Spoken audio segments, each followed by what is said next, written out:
0 down payment, 0 processing fee आणि 0 इंटरेस्टवर सुलभ हप्त्याने सर्व प्रकारचे रेडीमेड आणि कस्टमाइज्ड फर्निचर खरेदी करा. आपल्या घरांना गेल्या 40 वर्षांपासून सजवणारे एकविरा फर्निचर आपल्यासाठी घेऊन आले आहेत आजपर्यंतची सर्वात भव्य एक्सचेंज आणि फायनान्स ऑफर. सागवान, प्लायवूड, मेटल फर्निचरचे असंख्य पर्याय उपलब्ध असलेले नाशिक मधील सर्वात भव्य फर्निचर शोरूम एकविरा फर्निचर. आमच्या शाखा लेखानगर, त्रिमूर्ती चौक आणि म्हसरूळ. संपर्क 8975456223 किंवा 9373902900.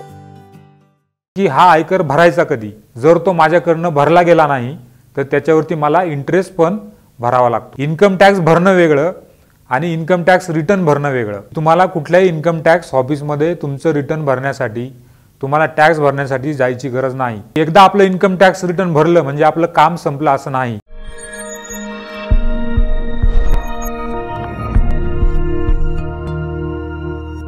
मित्रांनो, प्रत्येकाला जीवन जगण्यासाठी पैशाची आवश्यकता असते आणि आपण प्रत्येकजण पैसे कमवण्यासाठी काही ना काही उद्योग करतो, काही ना काही बिझनेस करतो, कोणी सर्व्हिस करतं, कोणी जॉब करतं. परंतु पैसे मिळवल्यानंतर आपल्याला इन्कम मिळतो आणि त्याच्यावरती टॅक्स भरावा लागतो. आणि इन्कम म्हटलं की आपण घाबरून जातो, इन्कम टॅक्स म्हटलं की आपण घाबरून जातो. परंतु इन्कम टॅक्स हा फार काही घाबरण्याचा विषय नाही आहे. आणि आज आपण ह्या व्हिडिओमध्ये इन्कम म्हणजे काय, तो कसा कॅल्क्युलेट केला जातो याच्याबद्दल बोलणार आहोत. नमस्कार मित्रांनो, मी चार्टर्ड अकाउंटंट राम डावरे. आज आपण इन्कम म्हणजे काय हे समजून घेऊ. मित्रांनो, एखाद्या व्यक्तीने जर व्यवसाय सुरू केला तर त्याला त्या व्यवसायापासून उत्पन्न मिळतं आणि त्या उत्पन्नामधनं तुमचे जे काही खर्च आहे, व्यवसायासाठी जे काही तुम्हाला खर्च करावे लागतात, ते खर्च गेल्यानंतर जी काय रक्कम उरते त्याला इन्कम असं म्हटलं जातं, त्याला उत्पन्न असं म्हटलं जातं. म्हणजे एखाद्या व्यक्तीचा जर सलूनचा बिझनेस असेल तर सलूनच्या बिझनेसपासनं त्याला जे काही दिवसभर उत्पन्न मिळतं त्यातनं त्याचे जे काही दिवसभराचे खर्च आहे, त्यांनी जर काही कामगार ठेवले त्याचा पगार, त्याचं लाईट बिल, त्याचे जे काही साफसफाई खर्च, हे सगळं खर्च वजा झाल्यानंतर जे काही उरतं त्याला इन्कम असं म्हटलं जातं आणि त्याच्यावरती इन्कम टॅक्स काढला जातो. बऱ्याच लोकांचं असं गैरसमज आहे की तुम्हाला जे काही ग्रॉस पैसे मिळतात त्याच्यावरती टॅक्स भरावा लागतो. तर तुम्हाला जे काही ग्रॉस इन्कम मिळतं त्याच्यामधनं तुमच्या बिझनेस रन करण्यासाठी जे काही एक्सपेन्सेस होतात ते एक्सपेन्सेस गेल्यानंतर जी काय रक्कम उरते त्याला इन्कम असं म्हणतात. त्या एक्सपेन्सेसमध्ये अनेक सारे विषय आहे. म्हणजे जसं मी सलूनचं उदाहरण दिलं की सलूनसाठी तुम्हाला जो काही खर्च लागतो तो त्याच्यामधनं लेस होतो. परंतु समजा तुमच्या घरापासनं तुमच्या सलूनपर्यंत जाण्यासाठी तुम्हाला जो काही ट्रॅव्हलिंग एक्सपेन्सेस येतो, तुम्ही तुमच्या सलूनची काही ॲड करत असाल, जो काही ॲडव्हर्टाइजमेंट एक्सपेन्सेस येतो, ट्रॅव्हलिंग ॲडव्हर्टाइजमेंट, तो सर्व खर्चसुद्धा त्याच्यात वजा केला जातो आणि व्यवसायाच्या रिलेटेड जे काही खर्च आहे ते त्यातनं वजा केले जातात. आता हा इन्कम काढताना आयकर कायद्यानुसार इन्कमचे हेड केलेले आहे. तर ते 5 हेड आहे. त्याच्यामध्ये पहिलं जे हेड आहे ते हेड आहे इन्कम फ्रॉम सॅलरी, म्हणजे तुमच्या पगाराचं उत्पन्न. दुसरं जे हेड आहे ते आहे इन्कम फ्रॉम हाऊस प्रॉपर्टी, म्हणजे तुमची जी काही प्रॉपर्टी असेल, एखादी घर असेल, शॉप असेल, गाळा असेल, ते जे काही तुम्ही भाड्याने देता त्याला इन्कम फ्रॉम हाऊस प्रॉपर्टी म्हणता. आणि तिसरं जे हेड आहे तुमचं बिझनेस हेड, म्हणजे जे काही तुम्ही व्यावसायिक लोक आहात, तुमच्या सगळ्या व्यवसायाचं जे उत्पन्न आहे ते बिझनेस हेड खाली कॅल्क्युलेट केलं जातं. चौथं जे हेड आहे ते आहे कॅपिटल गेन. कॅपिटल गेन म्हणजे तुम्ही एखादी इन्व्हेस्टमेंट किंवा प्रॉपर्टी विकली आणि ती विकल्यानंतर तुम्हाला काही गेन झाला तर तो ह्या हेड खाली तो टॅक्सेबल होतो. आणि शेवटचं सर्वात महत्त्वाचं जे हेड आहे ते इन्कम फ्रॉम अदर सोर्स, म्हणजे जसं मी सांगितलं की 5 हेड आहे, त्यातले पहिले जे 4 हेड आहे त्या हेड खाली जर तुमचा कुठलाही उत्पन्नाचा सोर्स नसेल आणि तुमचं अदर इन्कम असेल तर ते सगळं इन्कम फ्रॉम अदर सोर्स खाली ते टॅक्सेबल होतं. आता हे सगळे 5 हेड आहे ते 5 हेडचं इन्कम कॅल्क्युलेट करताना वेगवेगळे नियम आयकर कायद्यामध्ये ठरवून दिलेले आहे. जसं की जे काही पहिलं हेड आहे ते आहे सॅलरी. आता जे काही पगारदार लोक आहे त्यांना सॅलरी मिळते आणि त्या सॅलरीमधनं एक स्टँडर्ड डिडक्शन त्यांना अलाउड केलेलं आहे. आणि जे काही तुमचा व्यवसाय कर आहे हे 2 डिडक्शन तुम्हाला त्याच्यामधनं मिळतात. म्हणजे स्टँडर्ड डिडक्शन जे काही सध्या 50,000 आहे आणि जो काही तुमचा व्यवसाय कर पगारातनं कट होतो, ह्या दोन्ही गोष्टी तुमच्या पगारातनं वजा होऊन तो तुमचा टॅक्सेबल इन्कम काढला जातो. दुसरं जे हेड आहे ते आहे इन्कम फ्रॉम हाऊस प्रॉपर्टी. तुम्ही एखादी हाऊस प्रॉपर्टी भाड्याने दिली असेल तर त्या भाड्याचं जे उत्पन्न आहे, रेंट ज्याला आपण म्हणतो, त्या रेंटचं उत्पन्न ह्या दुसऱ्या हेडखाली टॅक्सेबल होत असतं. आता रेंटचं उत्पन्न काढताना सुद्धा त्याच्यामध्ये काही डिडक्शन आहे. म्हणजे तुम्ही एखादा जर फ्लॅट भाड्याने दिला आणि त्याचं भाडं समजा 10,000 रुपये आहे महिन्याला, तर ते तुमचे वर्षाचे होता 1,20,000. तर 1,20,000मधनं तुम्हाला त्याच्यामध्ये सुद्धा एक स्टँडर्ड डिडक्शन आहे. म्हणजे तुम्ही जे काही रिपेअर्स मेंटेनन्स करता, घराची देखभाल करता, त्याच्यासाठी तुम्हाला 25% तुमच्या रेंटमधनं एक स्टँडर्ड डिडक्शन मिळतं. आणि दुसरं जे आहे, तुम्ही समजा ती हाऊस प्रॉपर्टी घेण्यासाठी काही कर्ज काढलं असेल बँकेचं, फायनान्स इन्स्टिट्यूटचं, तर त्याचं जे व्याज आहे ते सुद्धा त्याच्यामधनं लेस होत असतं. आता आपण 2 हेड बघितले, सॅलरी आणि इन्कम फ्रॉम हाऊस प्रॉपर्टी.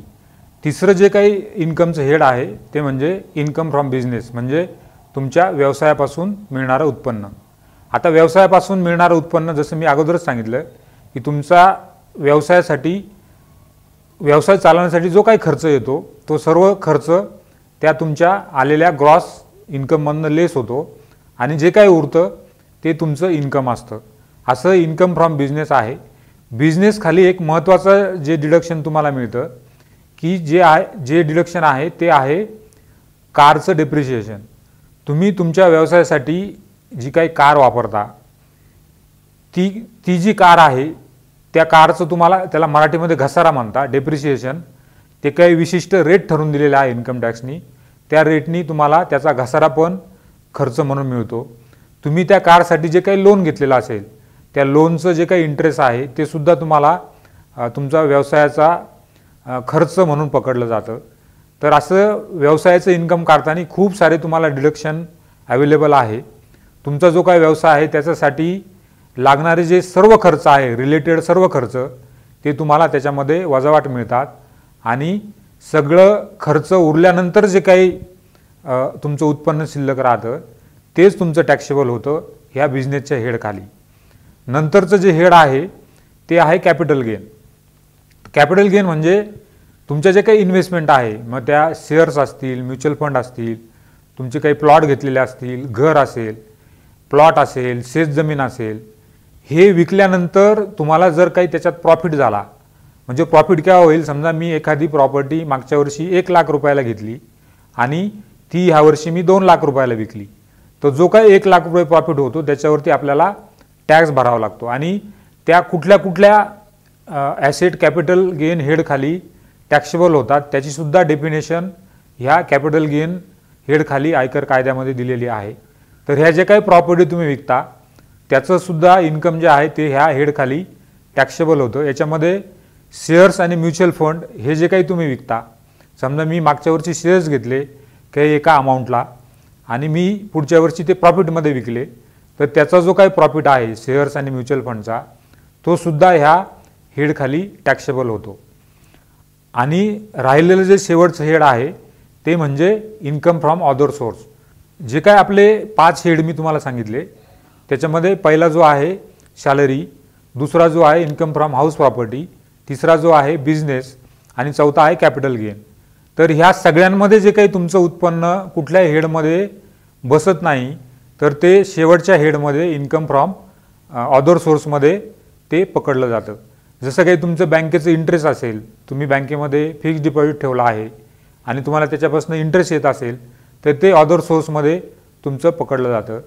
तुम्हाला काही इन्व्हेस्टमेंट केली असेल त्याच्यामध्ये डिव्हिडंड मिळाला असेल, समजा शेअर्समध्ये डिव्हिडंड मिळाला असेल तर ते सुद्धा ह्या अदर सोर्समध्ये तुम्हाला टॅक्सेबल होतं. तुम्ही काही कोणाला कन्सल्टन्सी देताय, तुम्हाला कमिशन मिळलं त्याचं, तर ते कमिशनचं इन्कमसुद्धा ह्या इन्कम फ्रॉम अदर सोर्समध्ये टॅक्सेबल धरलं जातं. असे हे 5 हेड जे आहे त्या 5 हेडचं एकत्रित उत्पन्न केलं जातं आणि त्याला ग्रॉस टोटल इन्कम असं म्हटलं जातं.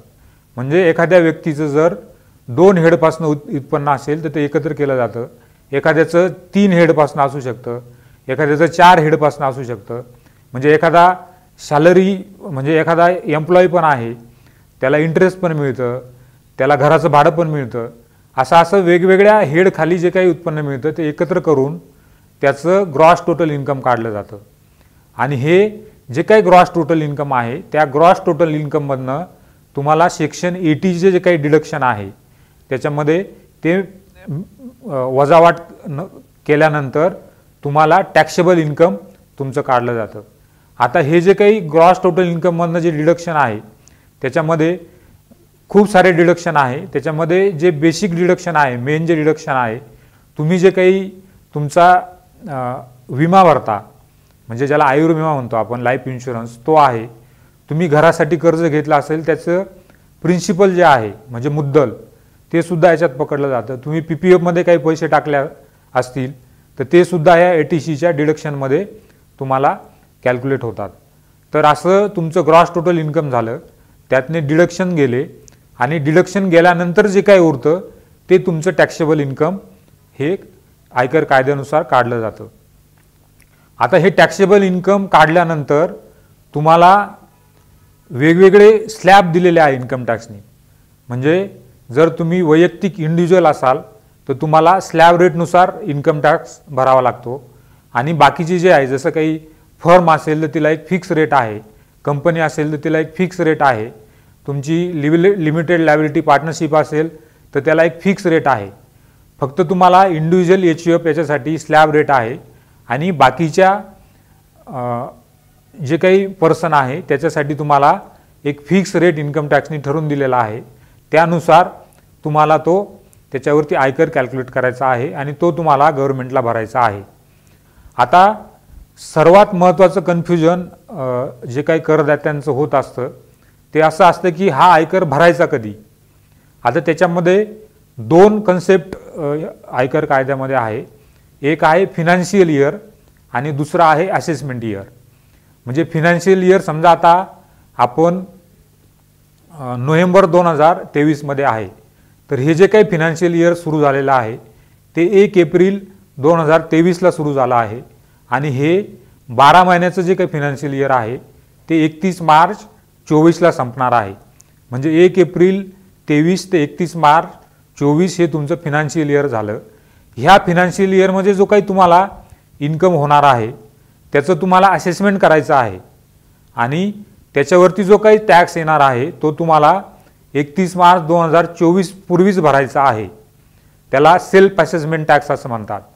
म्हणजे मी 1 एप्रिल 2023 ते 31 मार्च 2024मध्ये माझं काय इन्कम येणार आहे त्याचं असेसमेंट करून माझा टॅक्स कॅल्क्युलेट करायचा आहे आणि त्या टॅक्सवरती मला त्या इन्स्टॉलमेंटमध्ये इन्कम टॅक्सनी 4 इन्स्टॉलमेंट आपल्याला दिलेले आहे भरण्यासाठी. वर्षातनं जे काही क्वार्टर आहे त्या 4 क्वार्टरमध्ये आपल्याला ते इन्कम टॅक्स भरायचा आहे.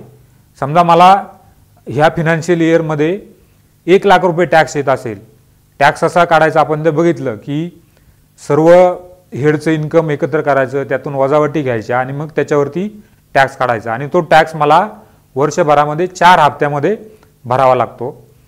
आणि 4 हप्त्यात जर तो माझ्याकडनं भरला गेला नाही तर त्याच्यावरती मला इंटरेस्ट पण भरावा लागतो. म्हणजे हे जे काही करदात्यांचं कन्फ्युजन आहे की मला टॅक्स कधी भरायचा, इन्कम टॅक्स कधी भरायचा, तर तो तुमच्या त्या फिनान्शियल इयरमध्येच तुम्हाला 4 हप्त्यामध्ये भरायचा आहे. असा हा इन्कम टॅक्स आपण कॅल्क्युलेट करतो, त्याच्यामध्ये भरतो. आणि दुसरं जे कन्सेप्ट आहे जसं मी फिनान्शियल इयर सांगितलं तसं जे आहे ते असेसमेंट इयर. म्हणजे फिनान्शियल इयरच्या पुढचं वर्ष जे असतं त्याला असेसमेंट इयर म्हणतात.